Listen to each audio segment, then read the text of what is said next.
Ces rails porteront bientôt un toit géant. Mais celui-ci pèsera 8300 tonnes, soit plus que notre tour Eiffel. Alors comment déplacer un tel poids?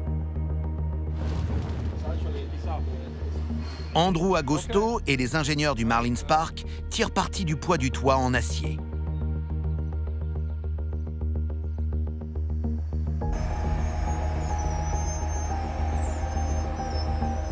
C'est un système d'entraînement par friction. Une roue en acier lisse d'environ 1 mètre de diamètre roule sur un rail. C'est donc de l'acier contre de l'acier. Comme ces roues en acier lisse n'adhèrent pas naturellement au rail, c'est la friction qui entraîne le système. L'élément clé, c'est le poids de la structure elle-même. Comme le toit est en acier, il est très lourd. Et on sait que les roues ne risquent pas de tourner, même sous l'effet de vents très violents.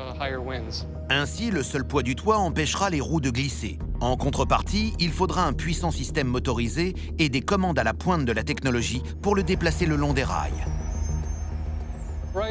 On a 44 chariots entraînés par près de 760 chevaux qui déplacent les 3 panneaux de manière synchronisée.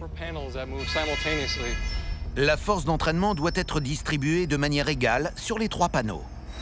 80 moteurs de 10 chevaux comme celui-ci déplacent le toit.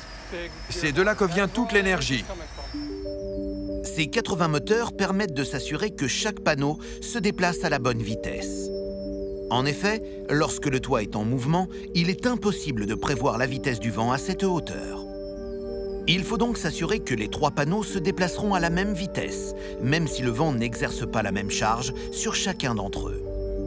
Pour cela, on conçoit un système électronique à la pointe de la technologie.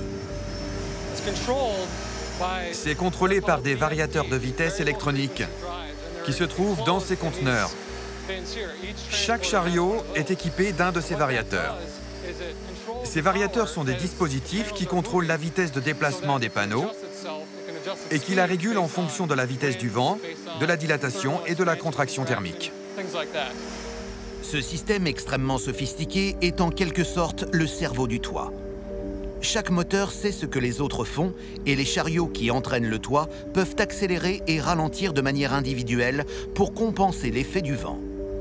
De cette manière, le mouvement des 3 panneaux est parfaitement synchronisé. Un système si efficace que le toit du Marlins Park pourra parcourir plus de 3000 km au cours de son cycle de vie.